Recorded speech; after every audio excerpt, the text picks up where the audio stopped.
Good morning, children. So this is the second class, next section of the class. What we were doing in the last session. This is regarding the lesson called as fundamental unit of life. So hope you have studied all the portion. Now we will be continuing with the chapter, the fundamental unit of life. This is for class 9th. Today's class we are trying to see regarding the three important components, as I told you: the plasma membrane, the nucleus, and the cytoplasm. Now, dear friends, first we will see about the plasma membrane.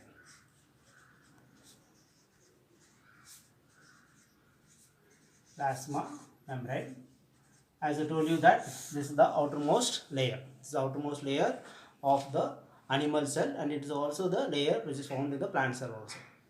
And plasma membrane, as I told you in the last class, it is called a selectively permeable membrane because it will send only certain amount of substances to pass into it as well as exit out of the cell. Only some certain substances or certain ions or elements will be allowed to pass. So that is why it is selectively permeable membrane, and it is a living membrane.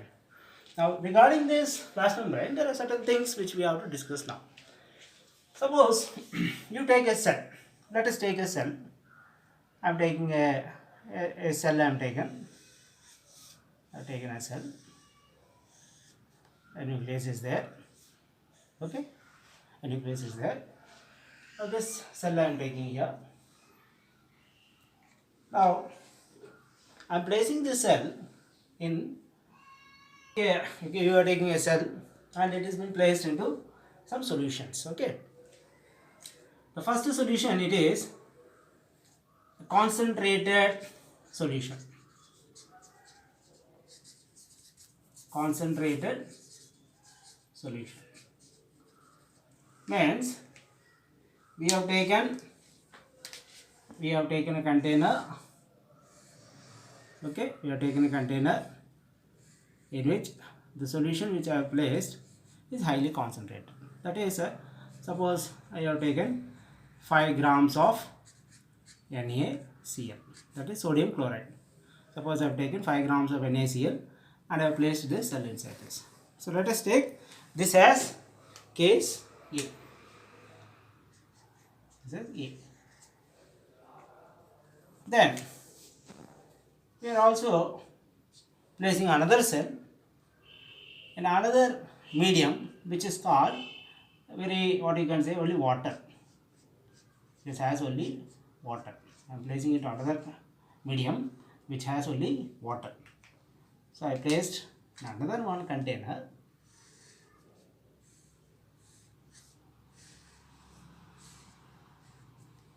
which has only water.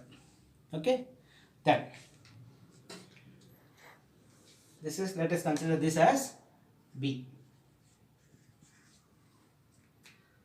I have taken another one solution.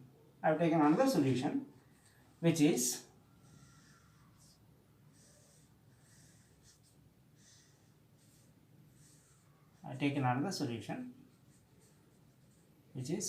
very dilute solution. Very dilute solution.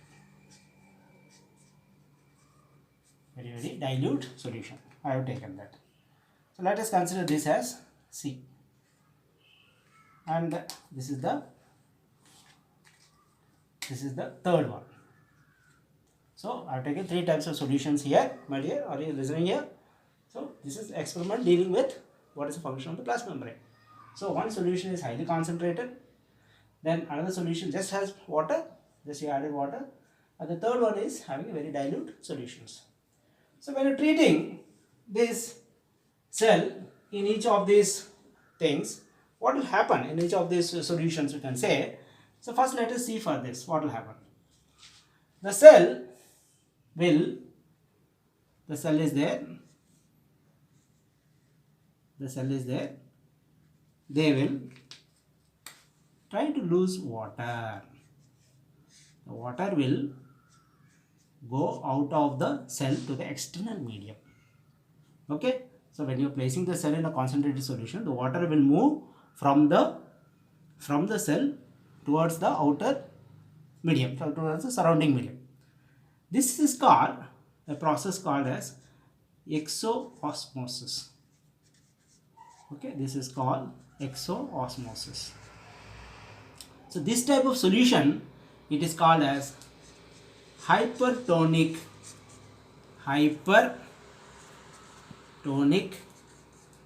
medium. It is called as hypertonic medium. So if you are placing a cell in a highly concentrated solution, that highly concentrated solution is called as hypertonic medium, and in that case the cell will lose the water towards the external medium. Then what is the fate of that cell? It will try to shrink. It will become shrinking. Okay, so that is what is the result if you are placing this. Now when your second case is there, suppose you are placing in the water, then what will happen? The cell, you are taking another cell and placing it into the water, then what will happen? In this case, this is the cell. Okay, this is the cell. The water will try to enter from outside to inside, will come from outside to inside. So the water will try to come. The water will try to move from outside to inside. This is called as endoosmosis. This is called as endoosmosis. So in this case, what is the result? The cell will swell. The cell will swell. They become very big because water is entering, isn't it? Because it is a water condition. And there is a third one. The third one, if you see, there is a third one. So what will happen here? When you place the cell is here. Water will try to, there is a balance. The water will try to move. That means there is a balance here. The balancing of the water will take place. If you are placing in a very dilute solution, there is a balancing of the water. So neither water will try to pass out nor will come inside. So in that cases, the cell will remain the same. The cell will remain the same size it will remain. And this medium, we call this medium as isotonic medium. So we call this medium as isotonic medium. Is it clear, children? So we have three types of medium here. One is called hypertonic medium. Another is called as this medium is called as hypotonic medium. This medium is called as hypotonic medium. That is water. And the third case is the isotonic medium. So in a hypotonic medium, when you are placing the cell, the water will move out due to the process called as exoosmosis, and the cell will shrink. In the second case, when you are placing the water will try to move inside due to the process called as endoosmosis, and that medium is called hypotonic medium, and the cell will swell. And the third case is it's a very dilute solution. Neither there is a movement nor movement of the water going from inside, from the cell towards the outside, or from the outside to inside. There is neither movement is there. So then the size of the cell will remain the same, and such medium is called as isotonic medium. Is it clear, my dear? And what we are learning here, a new word called as osmosis. Okay. So osmosis is a new word what we have learned. The osmosis is nothing but it is the movement of the water from higher concentration of water towards the lower concentration of water passing through the semi-permeable membrane. So once again I am repeating, children, the osmosis is nothing but it is one of the process where the movement of the water takes place from higher concentrated water. So water should be very high. One side the water is very high. From that water, it will try to move from that particular state. It will try to move towards another state where the water concentration is very less, passing through the semi-permeable membrane. What is a semi-permeable membrane? Very good, plasma membrane. Is it clear? So next topic we will see regarding the nucleus. We'll study about the nucleus.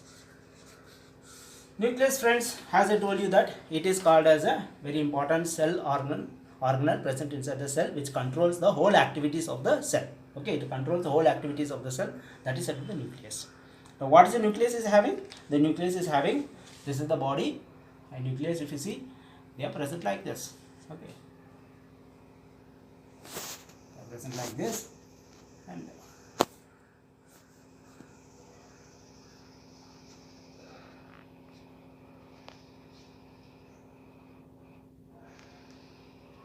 I hope you are drawing the pictures.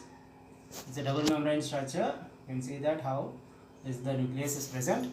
and inside that we will find the genetic material is present. So genetic material is present like this, which is present inside the nucleus. Okay, so what is the genetic material? That is the DNA. Very good, that is the DNA. So DNA is present here, and this is said to be the nuclear membrane.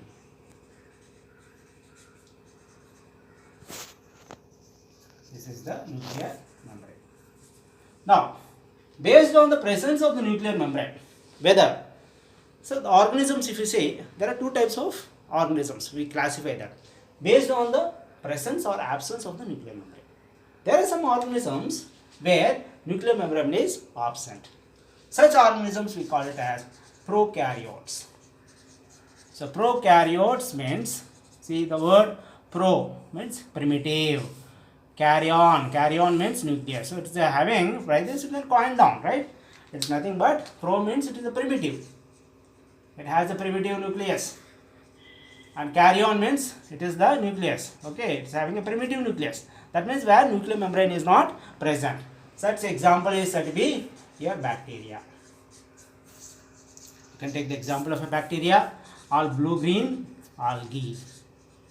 Blue-green algae, these are all the examples of the organisms where the nuclear membrane is not present. That means it is a cell, cytoplasm is there, but they don't have a nuclear membrane, only the DNA is present inside.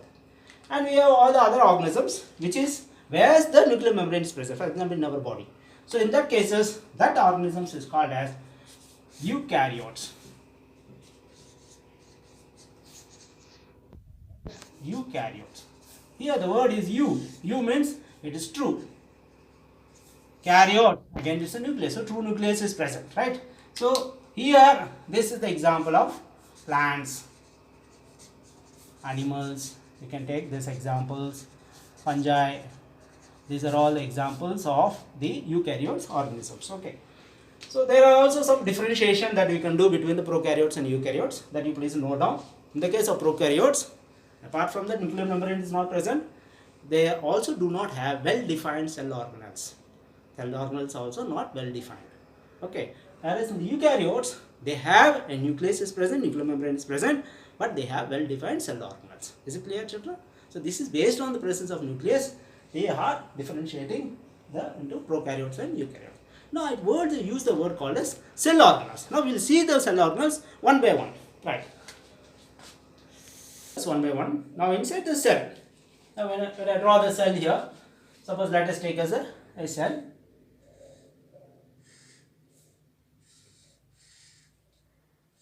A cell is like this. Okay, we have, and inside this we have another membrane. We have another membrane here, and we have the nucleus. We have the nucleus here, right? And here,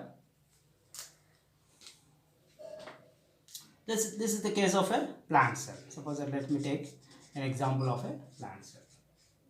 Right? You are seeing that it's a plant cell. The plant cell, as I told you, the plasma membrane, it is the layer present, but it also has an outermost layer which is not found in the animal cell. That outermost layer, which is called as cell wall. This is the cell wall. And the innermost layer, what you are seeing, this is the plasma membrane. Is it clear, children? It is a plasma membrane. But in the case of animal cell, they do not have a cell wall. They have only the plasma membrane. Now this is the nucleus, and from here you have, I am just drawing here, we have a lot of structures which are going like this, right? We have a lot of structures which are going like this. Now if you are enlarging these structures, what is these structures? So these structures are like this, okay? The structures are like this. Now the structures are like this. Some points, this name of these structures which are connecting from the nuclear membrane towards the cell wall, isn't it? You are seeing a long thread-like structures. So this is called as endoplasmic reticulum. This is called endoplasmic reticulum. It is called as endoplasmic reticulum. Endoplasmic reticulum. What we try it will try to spread inside the cytoplasm. This endoplasmic reticulum, it is of two types. This is of two types. One is called as RER, another is called SER. What is R? Then is ER is nothing but endoplasmic reticulum. R means rough. It is rough endoplasmic reticulum, and S stands for smooth endoplasmic reticulum. Rough means there is the presence of some cell organelles which is called as ribosomes. There is a structure called as ribosomes. And smooth means there is a presence of Golgi complex. This is another cell organelle present there. So wherever it is smooth, there the Golgi complex will be present.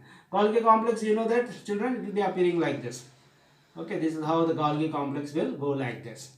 Right. And ribosomes are present here. No, the beads like structures, it will be arranged like this. This is where, see, this is where it is rough. Okay, it is rough. This rough means it is having the RER. Wherever it is smooth, they have the Golgi complex. So what is the function of ribosomes and Golgi complex? Ribosomes are nothing but they help in protein synthesis. They help in protein synthesis. This you have to remember. They help in protein synthesis. And Golgi complex, on the other hand, what it does? It does the modification. It does the modification and packaging of the materials, especially of the proteins.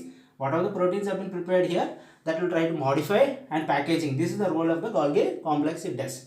So this Golgi complex is some one part, what we see, part of the endoplasmic reticulum. The other part is the ribosomes, which actually helps in the protein synthesis. Okay, so Golgi complex is also responsible for fats also, right? They are also responsible for fat synthesis. They are also responsible for fat synthesis also. We can take Golgi complex is apart from this, they also plays an important role. Now, what are the other cell organelles that we need to study? The other cell organelles are namely lysosomes. There are some cell organelles called as lysosomes. Lysosomes, as you know that whenever the cell gets disturbed, okay, it's getting some injury or some disturbance is occurring in the cell, then what will happen? Lysosomes will try to release some hydrolytic enzymes. So they release some, to note down, they release some hydrolytic enzymes. These hydrolytic enzymes, what will try to do? They will try to degrade the whole cell. So it's also called as cell eating also, we can say. So they release it and try to completely will try to dissolve the whole cellular contents. Okay, they will dissolve the cellular content whenever the cell is having certain kind of injury or some disturbance, right? So that is why lysosomes is regarding as, rightly it is regarded as a suicidal bags of the cell. Suicidal bags of the cell. This is called as suicidal bags of the cell.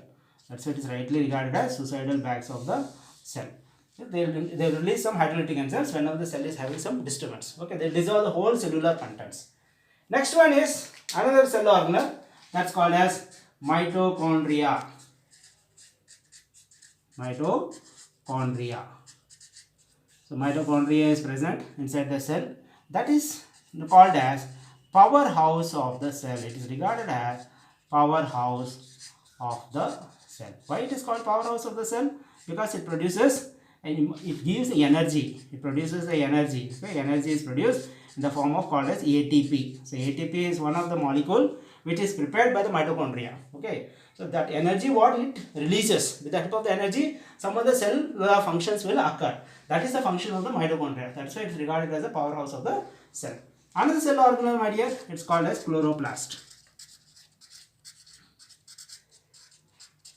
Chloroplast is only seen in the cell, in the plant cell only.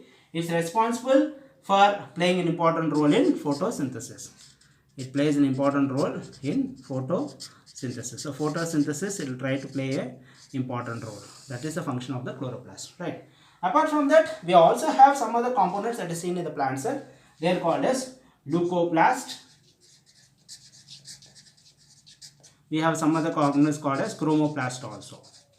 Okay, so leucoplast is seen in the roots where it's responsible for the storage of food. Okay, it is responsible for the storage of food. And chromoplast, it is seen in the flowers. So you know the flowers are very colorful. So it helps, it makes it very colorful, right? It helps in pollination. Okay, so that is the another kind of. So these are all the things that is seen only in the plant cell. Okay, now besides this, there is some other cellular component that is called as vacuoles. Vacuoles, my dear, as you know that this is seen in both the plant cell as well as animal cell. In the plant cells, they are very large, very larger in size. In the case of animal cell, they are very small sized. So they are very small sized, and they are having certain fluid contents. They are also responsible. They also play a role in osmosis. Also, they also have a role in osmosis. They are also responsible for maintaining the shape of the cell. Also, it try to maintain. Okay. So dear children, so in today's class, what we have seen is we have seen the plasma membrane here. So plasma membrane, you know what is the functions here. It plays in different types of solutions here. One solution is called hypertonic. Remember the hypertonic, that is highly concentrated. Now what is the consequences? The cell will shrink because of exosmosis. Second case is it plays in water. The water will try to enter inside because it is very water only it is present. So what this process, due to the endosmosis, the cell will swell. And the third one is very dilute solution is there. If you place the cell inside that, neither movement nor the things will come, the size will remain the same. That medium is called isotonic medium. Second, we discussed nucleus. Based on the nucleus, there are different types, prokaryotes and eukaryotes. In prokaryotes, what has? Nuclear membrane is not present. Whereas in the case of eukaryotes, nuclear membrane is present. So these prokaryotes is, you know, that's why it is called the primitive nucleus, and this is called true nucleus. An example is bacteria, blue-green algae, and eukaryotes, you can take plants, animals, and fungi. And the plant cell, you take different cell organelles are present here. One of the thread-like structures which extend in is called endoplasmic reticulum. Endoplasmic reticulum is two types, RER and SER. Rough endoplasmic reticulum, smooth endoplasmic reticulum. Rough, it's because of presence of ribosomes. It plays an important role in protein synthesis. Smooth endoplasmic reticulum, it has the presence of Golgi complex. Golgi complex is responsible for modification and packaging of the, and also for fat synthesis also it's responsible. There's all the other some other cell organelles like lysosomes. Whenever the cell is having undergone certain disturbance or injury, they will try to resist some enzymes and dissolve the cellular contents. That is why lysosomes is called as suicidal bags of the cell. Next is mitochondria. It's regarding as a powerhouse of the cell. It releases energy that is in the form of ATP, which is used for various cellular activities. Next is we have different types. These are all the three types we see in the, they are also called the plastids, right? One is called chloroplasts. They are called green in color. They play an important role in photosynthesis. You know what is photosynthesis? I think you have learned that, preparation of the food. Next, leucoplasts, they are seen in the roots where they store the food. Chromoplasts, they are having the colored nature. They are seen in flowers and petals. They help in pollination. Okay. And lastly, we have to discover the vacuoles. Vacuoles are also the bodies which are seen in both the plants as well as animals. In the case of plants, they are very large. In the case of animals, they are small size. They also play an important role in osmosis. They maintain the cell shape and size. Okay, children. So with that, we have studied about the cell organelles. So please read very well. And the next session, we'll go for the new chapter called as tissues. Bye, children.